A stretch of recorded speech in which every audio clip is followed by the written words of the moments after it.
Give us any chance, we'll take it. Read us any rule, we'll break it. We're gonna make our dreams come true. Welcome to the National United podcast about 8 seasons in a row. I'm Lisa Fernandez, and I'm Chris Wardna. Who am I squeaking to? you're squeaking to several thousand people. Oh, several hundred at least. We're about to review Of Mice and Men, written by Susan Jane Linder and by Jack Lukes, who provided the story for this episode, and Jill Gordon and Ed Solomon, who actually performed the teleplay duties for this particular outing. Paul Sills directed this one. I bet you Chris has some facts coming up about them. I do, yeah. This one took a little while, but I did find some interesting information. And here's what the episode's about. Laverne's new beau, Weezer, is funny and well-connected, not our usual rough-and-tumble type of fella. But when he fails to protect her and Carmine's new girlfriend, Suzy, from a couple of swarthy sailors when they're out having a fancy French meal, he suffers a crisis of ego and faith, especially compared to Carmine's brawn. Determined to prove to Weezer that he's no wimp, Laverne uses her pop's secret connections to arrange for a guy to approach herself and Weezer at Cowboy Bill's and fake a fist fight so he'll feel better. But the results end up being less than reinforcing for Weezer, and Laverne must ultimately convince him that she likes him for him. Can she do it? What'd you think of this episode? I wasn't sure what to think about it. I'm still not sure entirely what to think about it. But I feel it's cuter than I expected, and it has one scene in particular that makes it worth it, but otherwise it felt very, ad hoc is what I would actually say, because it feels very like stitched together. Yes. There's a reason for this, because this was rewritten from a Mike Bailey episode. Sadly, this was filmed after the death of Larry Breeding. It was rewritten from an episode that was supposed to take Laverne and Mike's relationship to another level. So, tragically, this is what we have to do in the wake of death. That's unfortunate. Penny called in Jim Belushi. Jim Belushi was a longtime friend of hers. She was very close to the Belushi brothers. She considered them like quasi-family, adopted family of hers, and they were all very close. So, this is him doing a favor. Now, I personally thought the chemistry between them did read as brother and sisterly. What did you think? Yes and no. I would say that it's not a very passionate romance, but it is a romance, so I don't necessarily see it 100% as siblings, brother-sister. Not the way that, I felt the brother-sister connection between Carmine and Laverne. I would even say, in this episode, Carmine and Laverne are absolutely like brother and sister. They remind me of... To be a nerd, they actually remind me of the twins in Final Fantasy XIV, because I've been playing a lot of Final Fantasy XIV lately. Oh. And Alphino and Alice, it reminds me a bit of their chemistry. I think it's really cute. Yeah. Their friendship here is very cute. And I like Weezer and Laverne's relationship on paper. Right. I think Laverne takes a huge step here, and she's not going after the muscle man. She's not going after the tough guy. She's not going after the creep of the hood. She likes him for him. She likes this kind of nerdy, wimpy guy who's a mechanic and is blue-collar like her and witty and funny and doesn't need to be somebody who beats somebody up for her. Because what's kind of cool I like about Weezer's arc is that despite the fact that he wants to protect Laverne, he never begrudges her or seems to have jealousy of her being able to take care of herself. Exactly. He just wants to be able to stand up and he thinks that taking care of her is part of what being in a relationship is, and taking care of her revolves around him being able to protect her from jerks. Right, exactly. And being someone myself who is not, well-spoken in the realm of actual fisticuffs or scuffles with people. I think I haven't been in a fight since I was 8 years old. Oh, it's a case of where what I have personally have felt as well, and I've had to learn over the years, is that sometimes being that overly protective guy is, you have this social expectation of being this protector, being Mr. Strongman, and etc. and big bulging muscles and hey, step away from my girl. But the catch is that not all relationships work like that. And, what I find really sweet also in the relationship here that he has to learn, and which I have similarly had to learn, is it's about how you make that woman feel. Because I love the exchange right at the end where she says, when you hold me, you make me feel like a little girl. And it's like she feels, and it means that she feels soft and protected. And, there's euphemisms like that, like the little kitten and stuff like that, where it's very sweet. And what it sort of says is that she's not having to feel like she's on this like even fighting ground. Like she's having to be in a fight or flight situation, that she is in comfort mode. She's in safety mode with him. That she can feel comfortably helpless with him. She can feel comfortably, quote unquote, stereotypically feminine. Right. Hey, she finally found a guy that makes her want to be frou-frou. Yeah. Gosh, this episode would work so much better as a Lenny episode. I don't want to, like, it really would. It really would, though, wouldn't it? Wouldn't it? Think about it. It would, though, yeah, because not to harp on the Laverne thing, that as we often do, but you have a point, though, because Lenny is not a fighter, and he is somebody who makes you feel what he is able to bring out in Laverne, at least in better seasons than the last few, is that she feels safe to just be herself and be whatever, because he believes that she can. He believes that she can do anything. Yes, because they're comfortable being themselves around each other, and it takes a while for Weezer to get it. Right. It takes a while for Weezer to realize, I don't have to be this guy with her. I can just be myself. But of course, the episode does kind of reinforce the notion that, I beat this guy's ass. At the end, while she's swinging her purse over her head. Yep. It's like, see, you don't need these fists. You just need to talk things out. And she goes, yeah, but you need one of these, and holds up the purse. Yeah. And it's Laverne. I love that they remembered something about Laverne that's actually in character, which is a severe problem this season. They remembered that Laverne can kick butts. Yep. And that is a miracle in of itself. Yep.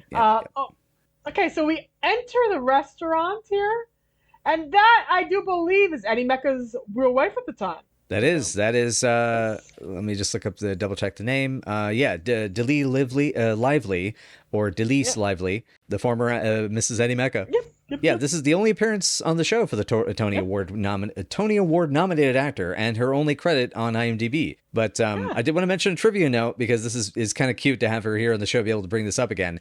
As we've brought this up before, she and Eddie did a song together that was later used in Evils of the Night, a mid-'80s alien invasion slasher grindhouse flick. And yes, that's the only trivia you're getting from me about her. Shush. Oh my God, that's delightful.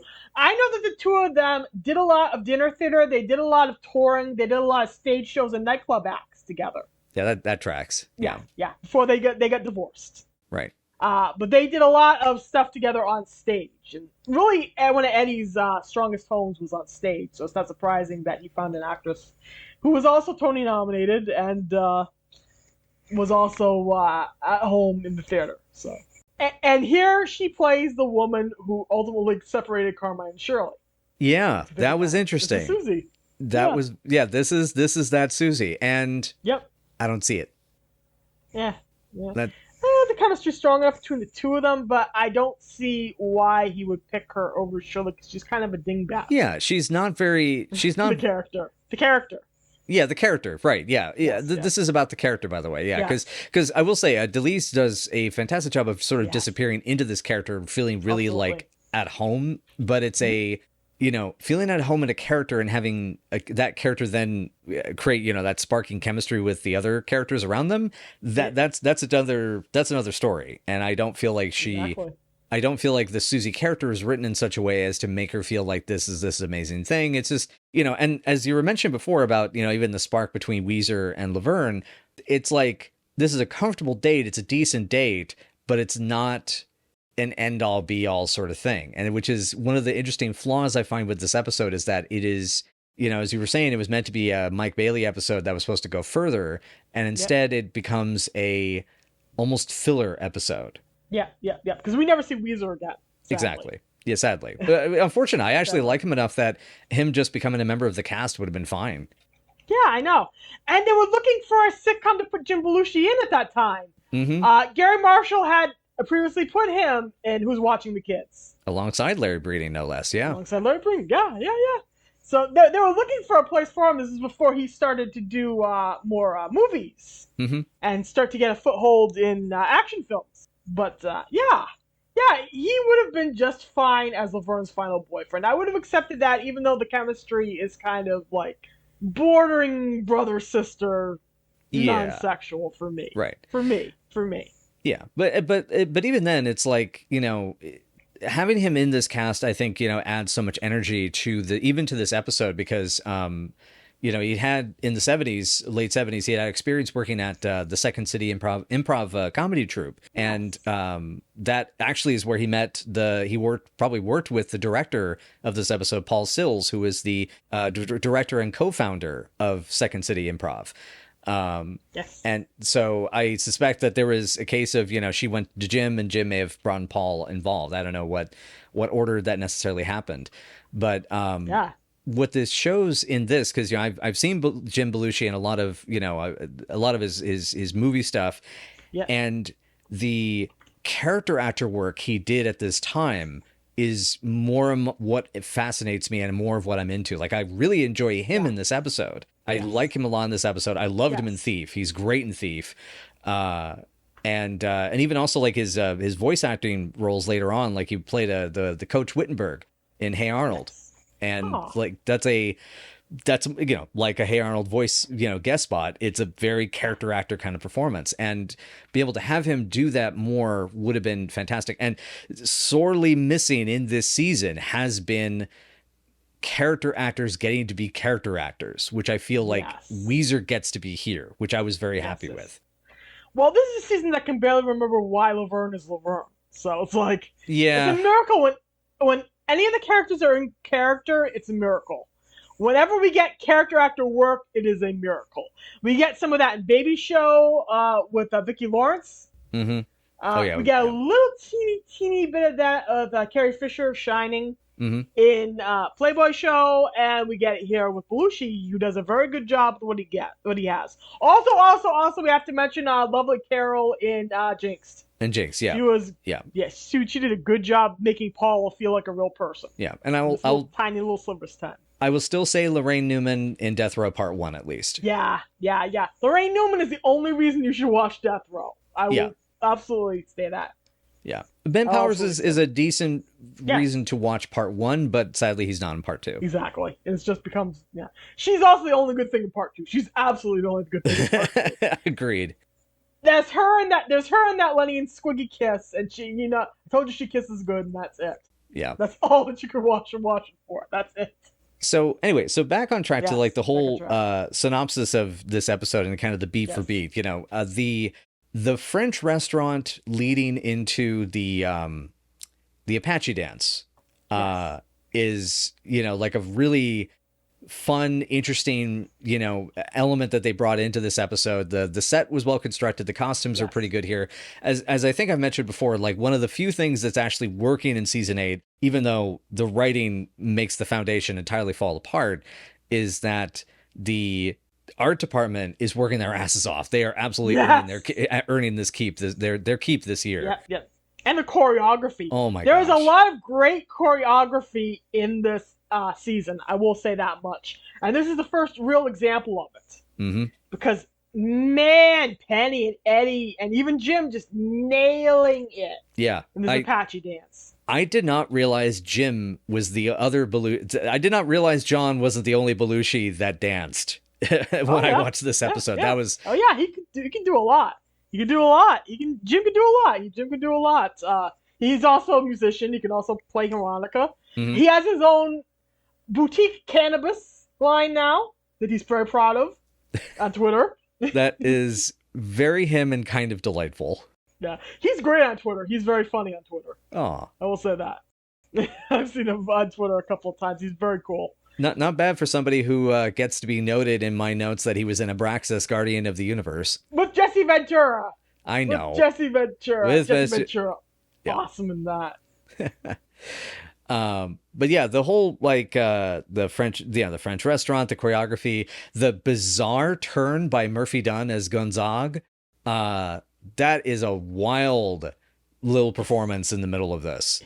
And it really is. It's just fun. It is fun. As mentioned before, we've seen Murphy show up before, Murph of the Murphtones, as two reporters. He was in Dog Show and It's a Dog's Life and The Lightning Man. And Yes. so, as we all well know, but we should say this on the podcast anyway, he also was a collaborator with Jim's brother on Blues Brothers. And Yes. here is the waiter. And I love that he's trying to be wingman because of the fact that he knows that this guy Weezer can fix any car engine. And, what is it? If you can fix a 52 Peugeot, you can fix anything. Yeah, which is really cool. I love that detail. But I will say the character with like the way he pops his mouth and everything is bizarre. That is the season 8 of it. That's the one thing I will say. Yeah. You will get season 8 out of the blue while watching the show. Yeah. Especially most much. of the episodes we have to cover coming up, actually, because this is the first. Yeah, this is roughly the first of the next batch of episodes we have to record. So so if you hear us cross chattering about them across the next 5, that's why. Yeah. So Yeah. We're getting to a place of utter weirdness. The weirdness is only going to continue as time goes on. Not surprised. We are not going to be saved from the weirdness at all because there are some bananas episodes coming up. Like I told you, there comes a point. I think this is like the last real episode that could conceivably take place in reality before it dives into the blue. Actually, that was before. No, we had that point before. That was Playboy's show. Because after Playboy comes Death Row. That's it. Yeah, that's pretty much that's when it sort of drops out. Yeah, everything goes Lulu. So speaking of getting ambushed, though, and things dropping out, did you recognize one of the 2 sailor scumbags that shows up here? One of them did look familiar, but I didn't look up who it was.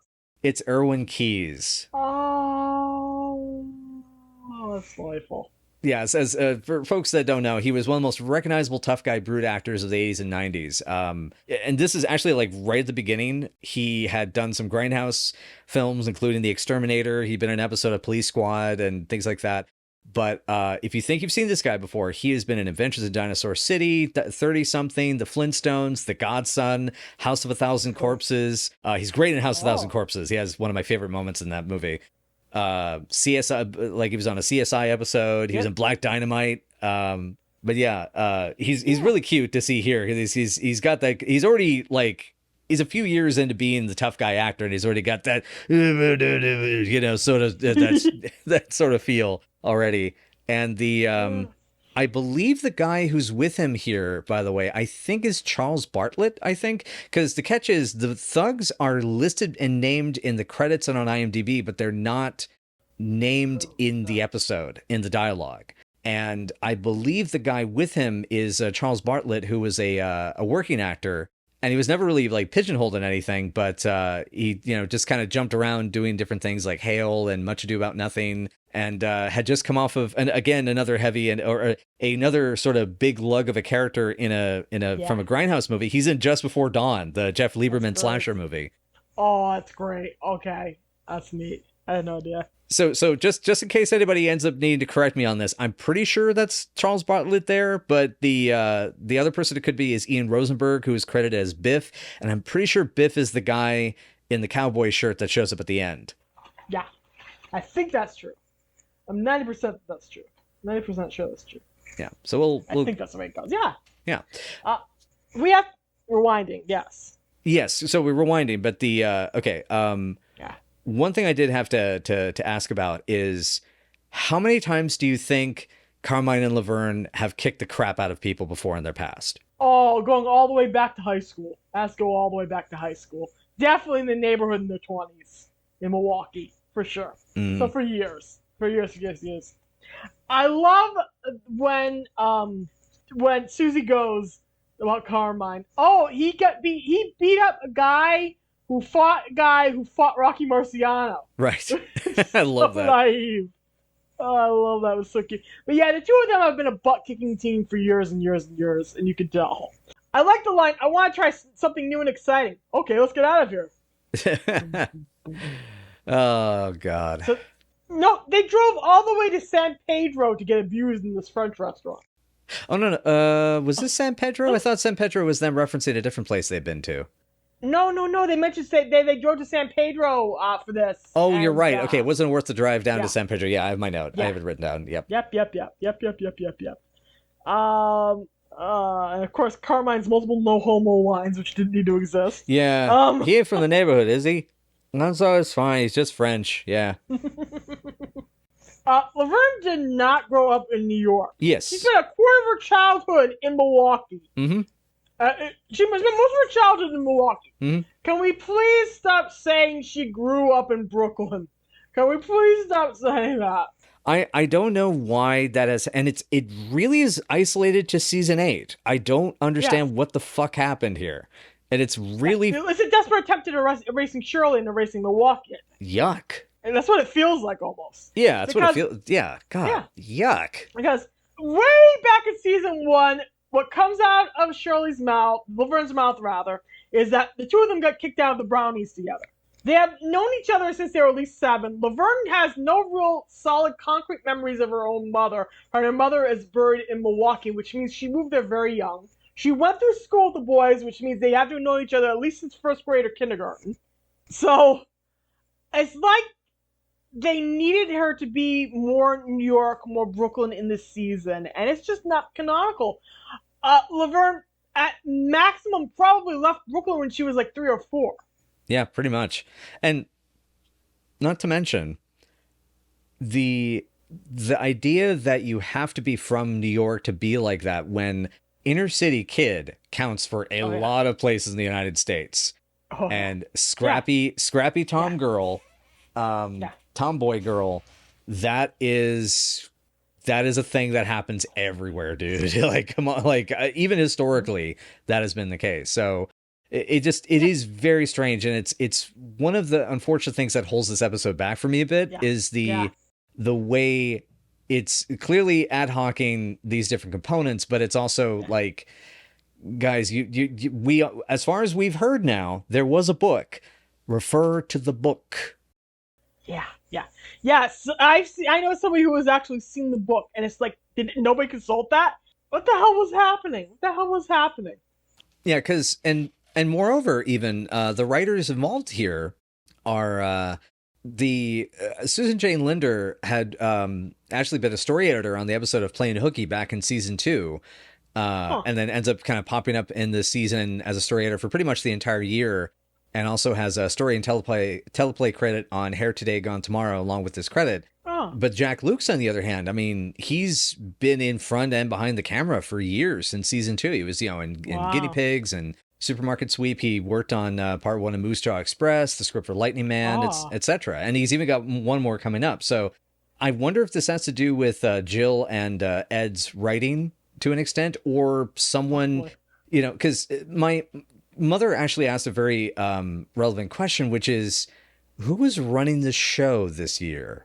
Because it sounds, and she really asked that on a certain episode coming up very soon. I believe that it was indeed our good friend. I think it was Mark. He was the supervising producer. Yeah, that sounds about right. That it would be because in terms of timing and the way that he's because he seems like he's very actively, whenever he discusses the show, discusses the kind of the downfall, like the last few years, and that's part of where he seemed to kind of have the most attention spent, or at the very least a lot of his memory that he brings up a lot, the lasting impression was from those years, because even so, he was working on it back in like season 2 and 3, I think. Yeah, he was pretty much with the show for the whole time, but he stepped up as a supervising producer during season 8, and he said a lot of things about season 8 that kind of makes you go, oh yeah, okay, this explains it. Yeah. But anyway, so getting back on track. So we get to the brawl, we get to the backstory element, we get to the conclusion, we then get to Cream Puff and the pillow fight. Yes. Cream Puff, which is a Shirley reference. Yeah. Cream Puff. I did also want to point out, we also have Tom in the back of the French restaurant at the bar, and Tom Turbovich in the back there. Good old Tom Turbovich once again. Yeah, my note is we have Tom again in the back. Get out of there, Tom. Get out. Go shoot. It's not your week. It's not your episode. Get out of here. I absolutely love that he keeps popping up as a guest actor, background actor in all these episodes. It's cute, and his timing's actually really good with some of those little moments he gets. Not here, obviously, but in some of them. But yeah. I'm specifically thinking of the note, and hey, baby, it's the 60s. Listen up. I do like the Alphonse Mucha poster on the wall, though. That was also really nice. It's very pretty. That's very pretty. And of course, helps sell that this is a French restaurant. It's very French. French. Yeah. You mean that's your first name and your last name? That's a great line. Yes. Yeah. And how'd you get it's my nickname. My nickname. How'd you get it? Oh, I ran a lot of track in high school and I used to smoke all the time. But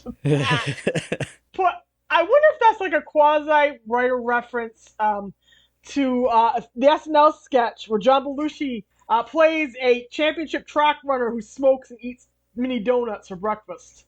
That would not be surprising to me, honestly. Yeah, me either.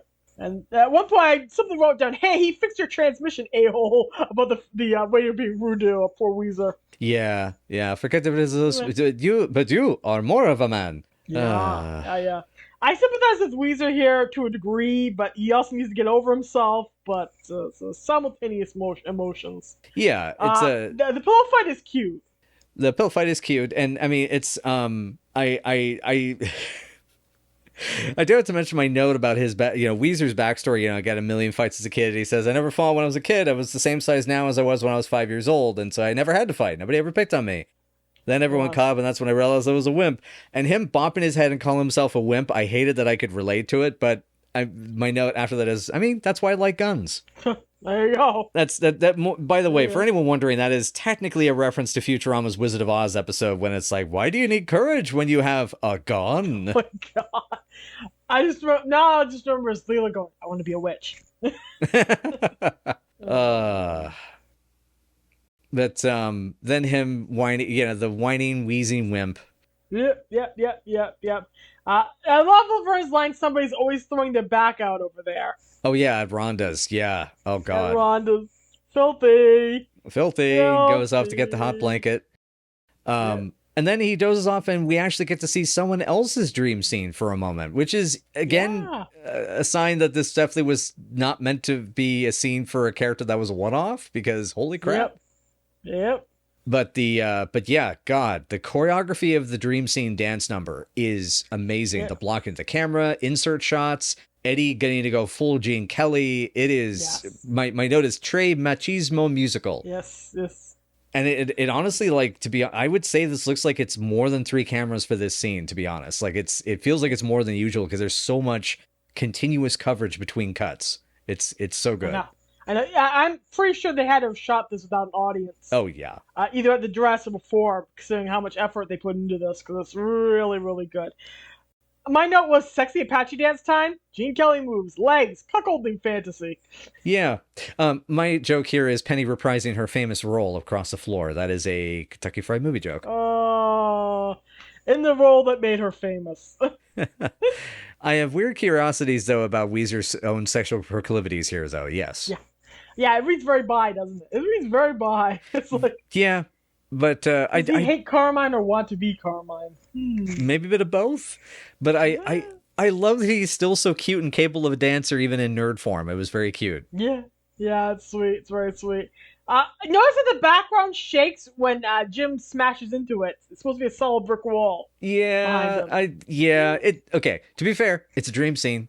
Bricks are not made of paper when we dream. Okay. I love that.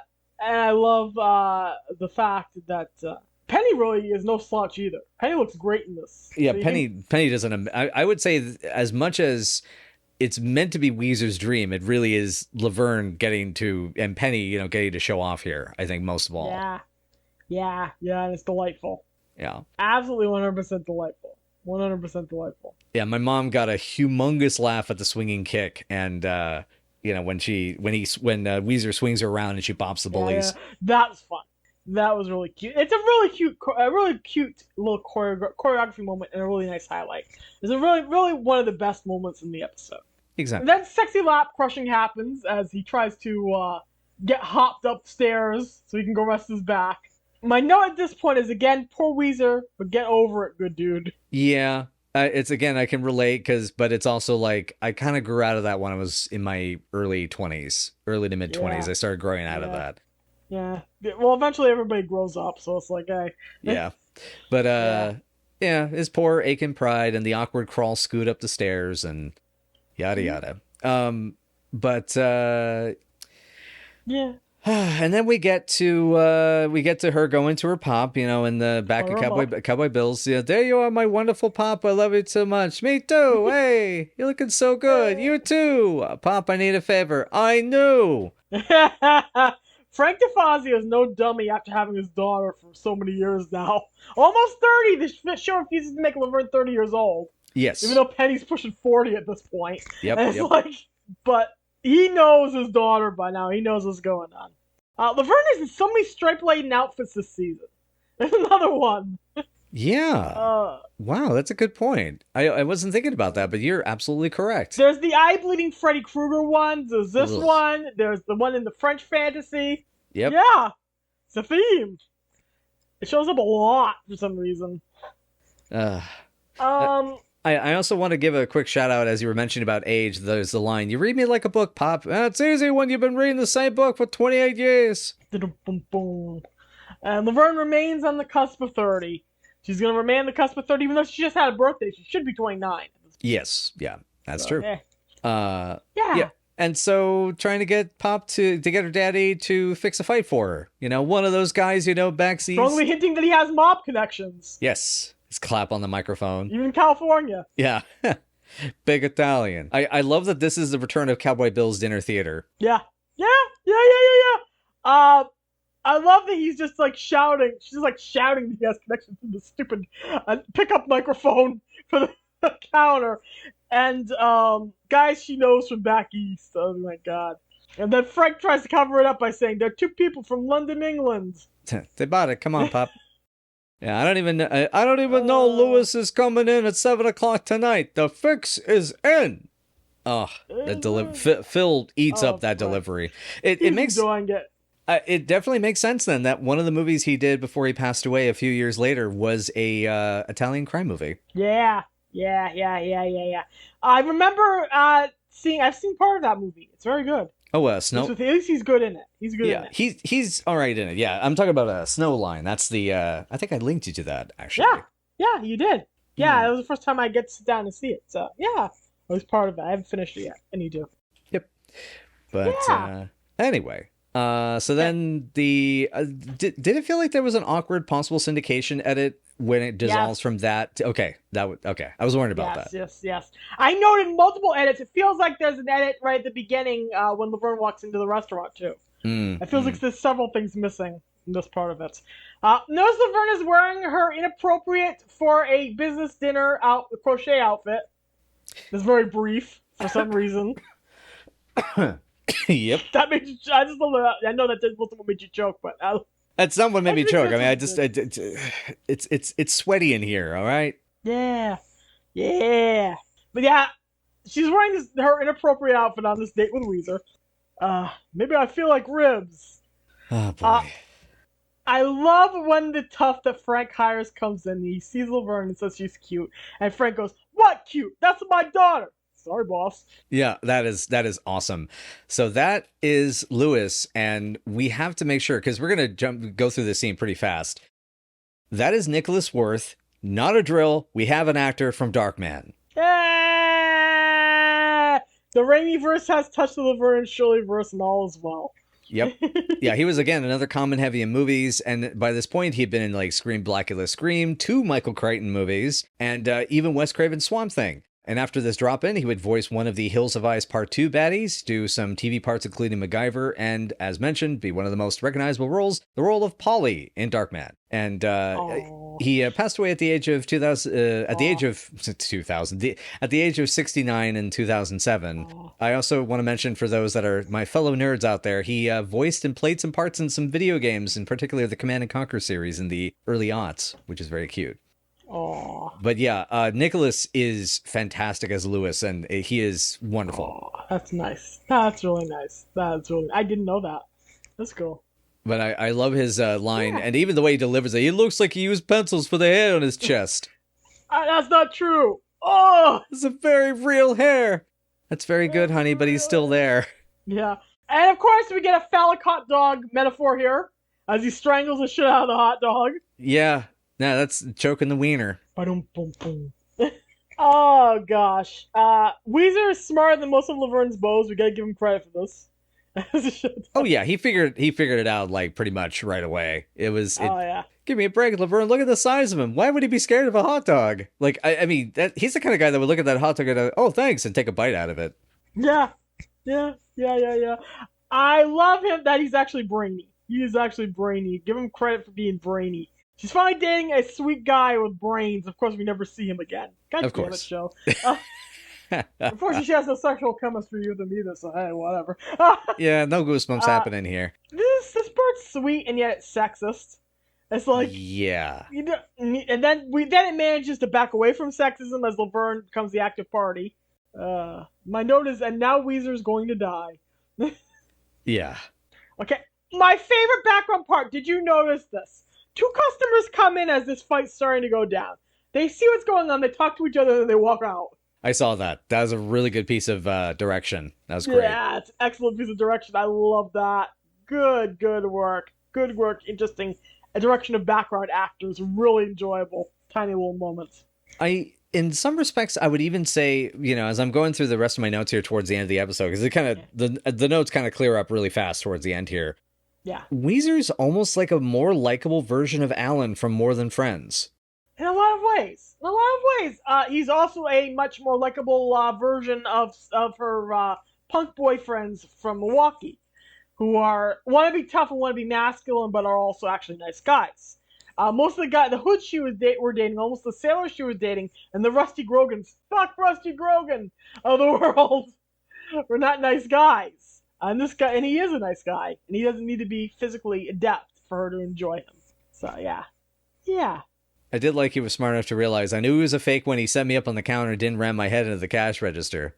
Oh, smart guy. Should have kept him, Laverne. This talk here is excellent. I love Laverne's actual character growth here. This needed to happen so bad.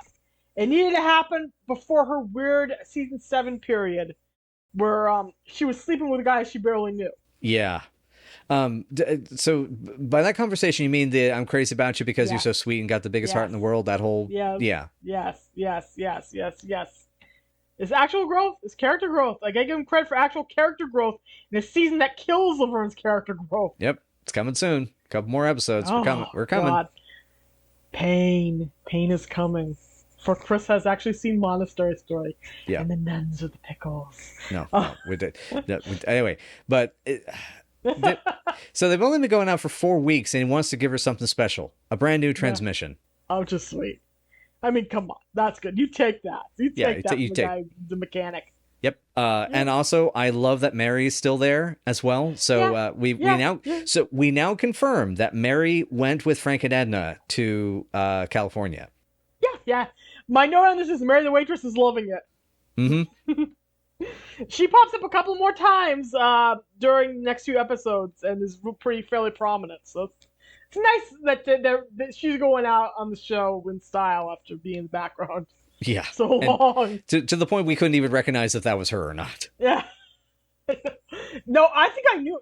Did I know and you didn't know? I wasn't. So here's what happened is that I wasn't sure if it was the same actor. I knew there was a blonde in the back and I couldn't quite tell if it was the same actor. And so that was the issue. And so now it's like, it's pretty clearly like I've watched enough of these episodes enough times that, I can tell that's her. So, yeah.